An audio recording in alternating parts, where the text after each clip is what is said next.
two of the people were in custody for questioning, but police could not say if that shooting was in relation to tonight's incident. Again, one person, an adult male, is dead, and police are still currently working to find out more about this shooting at this time. Increase is up for discussion tonight, and the changes will include more than $8.7 million in pay increases across the district. Fire trucks, ambulances, and troopers headed to the scene earlier this afternoon. Officials say Batsakan was the only person in the car at the time of the accident.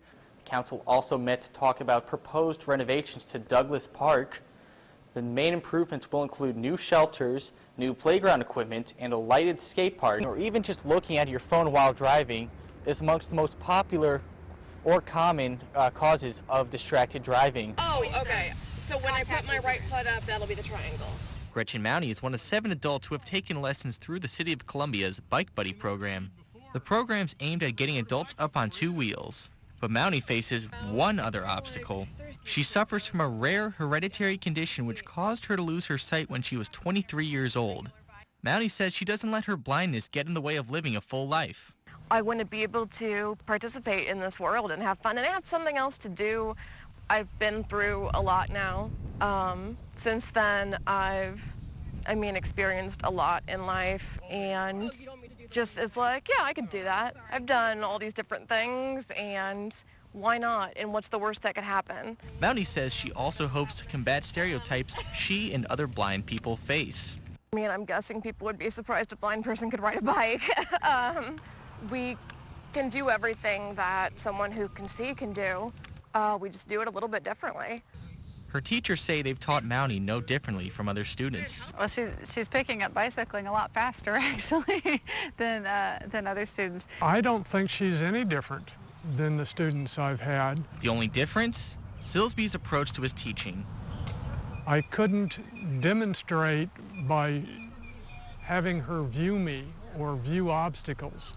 I had to think up obstacles that she could see by manipulating, by holding. Mounty also likes the idea of getting around more quickly. It feels so great.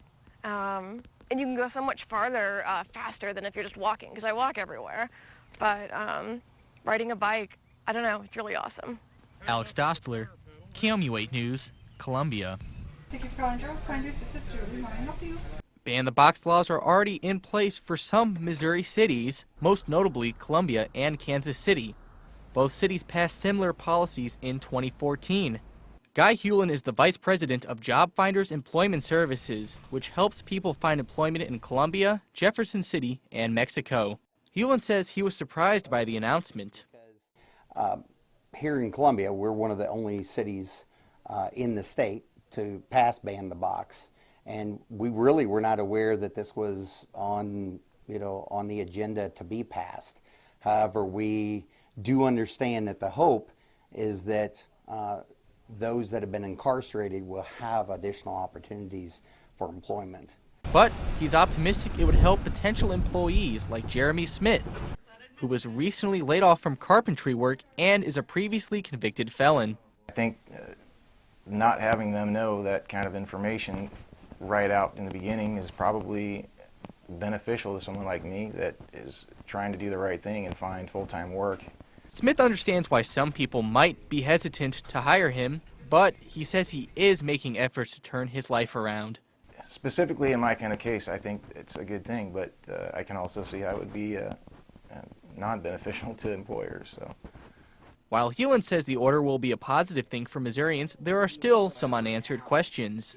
If we're dealing with the state of Missouri and we have some state of Missouri contracts, it's really not known yet whether or not a subcontractor to the state is going to have to comply with this, or whether or not this is going to stay at the state level only, like a direct hire through the state of Missouri.